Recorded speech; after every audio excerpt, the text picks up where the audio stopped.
இன்றைக்கி wholesome lunch தான் பார்க்க போகிறோம். சிக்கன் சுக்கா.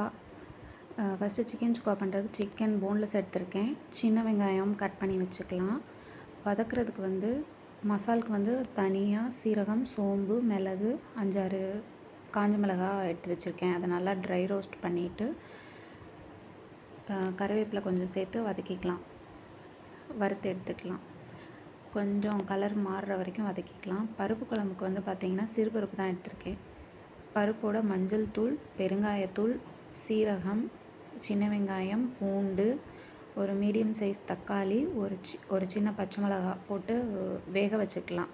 ஒரு 75% வெந்ததுக்கப்புறம் உப்பும் ஒரு ஸ்பூன் சாம்பார் பொடியும் ஆட் பண்ணியிருக்கேன். சாம்பார் பொடியை ஆட் பண்ணி செய்யும்போது டேஸ்ட்டு நல்லாயிருக்கும். சிக்கன் சுக்காவுக்கு பார்த்திங்கன்னா நல்லெண்ணெய் சேர்த்துக்கிட்டு அதில் சோம்பு போட்டு தாளிச்சிட்டு சின்ன வெங்காயம் போட்டு நல்லா வதக்கிக்கலாம். கொஞ்சம் வதங்கினதும் இஞ்சி பூண்டு பேஸ்ட் 2 ஸ்பூன் சேர்த்துருக்கேன். இதையும் சேர்த்து நல்லா வதக்குனதுக்கப்புறம் சிக்கன் சேர்த்துக்கலாம். சிக்கன் கொஞ்சம் கலர் மாறுற வரைக்கும் நல்லா வதக்கி விடணும்.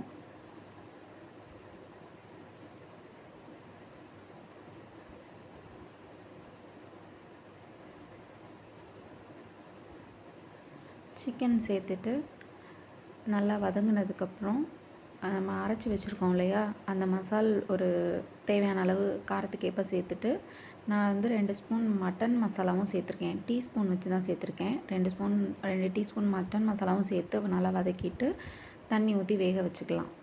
அது கொஞ்சம் நல்லா ட்ரையாக வந்ததுக்கப்புறம் லாஸ்ட்டாக ஒரு 1/4 ஸ்பூன் பெப்பர் சேர்த்து கொத்தமல்லி சேர்த்து நல்லா வதக்கிக்கலாம். இங்கே முட்டைக்கோஸ் பொரியலுக்கு பார்த்திங்கன்னா தாளிக்கிறதுக்கு கடுகு, உளுத்தம் பருப்பு, சீரகம் போட்டு தாளிச்சிட்டு வெங்காயம், பச்சை மிளகாய், 2 பல் பூண்டு க்ரஷ் பண்ணி சேர்த்துருக்கேன்.